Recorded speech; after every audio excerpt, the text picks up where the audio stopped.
یہودی سونار اور مسلمان کاریگر کا واقعہ پرانے وقتوں کی بات ہے کہ ایک یہودی کے پاس ایک مسلمان جواہری ہیرے تراشنے کا کام کیا کرتا تھا، جو اپنے کام میں ہنر مند اور حد سے زیادہ ایماندار تھا۔ یہودی اس سونار کی کاریگری سے بے تحاشا نفع کمانے کے باوجود بھی اسے مناسب معاوضہ ادا نہ کیا کرتا تھا، جس کی وجہ سے وہ بمشکل اپنے گھر کا خرچہ پورا کرتا تھا۔ اس طرح کام کرتے کرتے اس نے عمر گزار دی اور وقت گزرتے ہی اس کی بیٹی جوان ہو گئی۔ وہ اپنی قلیل آمدنی میں سے کچھ بھی جمع نہ کر سکا۔ بیٹی کی شادی کے لیے سونار مسلمان نے یہودی سے کچھ رقم بطور ادھار مانگی۔ کروڑ پتی ہونے کے باوجود یہودی نے رقم دینے سے معذوری ظاہر کر دی، جس پر سونار اپنی قسمت کو برا بھلا کہتا ہوا گھر لوٹ آیا۔ رقم ادھار نہ ملنے پر بیوی نے سخت ناراضگی اور طعنوں سے اس کا استقبال کیا۔ پریشان حال بیچارہ ساری رات سوچتا رہا کہ بالآخر اب کیا ہوگا۔ دوسرے دن وہ دکان پر کام کے لیے نہ گیا۔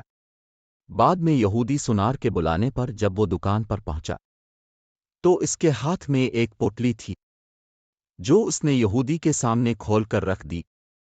اس میں بیش قیمت ہیرا دیکھ کر یہودی سوالیہ نگاہوں سے کاریگر سونار کی طرف دیکھنے لگا۔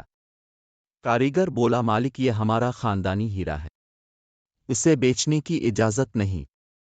آپ اسے گروی رکھ کر مجھے کچھ رقم ادھار دے دیں، میں آپ کو رقم لوٹا کر اپنا ہیرا واپس لے لوں گا۔ یہودی راضی ہو گیا۔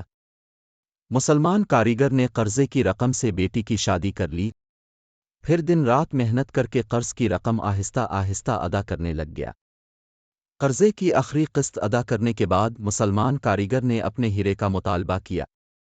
یہودی نے وہ ہیرا لا کر اس کے سامنے رکھ دیا۔ ہیرا تراشنے والے کاریگر نے ہیرا لے کر پانی میں رکھ دیا۔ دیکھتے ہی دیکھتے ہیرا گل کر ختم ہو گیا۔ ہیرا تراشنے والے کاریگر نے کہا، مالک یہ مصری ڈلی تھی، جسے میں نے اپنے فن سے ہیرے کا اس طرح سے روپ دیا تھا کہ اب جیسا سونار بھی دھوکا کھا گیا۔ آپ نے میری عاجزی اور درخواست پر قرضہ نہ دیا، جس کی وجہ سے مجھے یوں اب سے رقم نکلوانی پڑی۔ میں مسلمان ہوں اس لیے بھاگا نہیں، اب آپ کی پائی پائی ادا کر کے سرخ رو ہو گیا۔ افسوس کہ اپنے میری قدر نہیں کی، اس لیے ملازمت چھوڑ کر جا رہا ہوں۔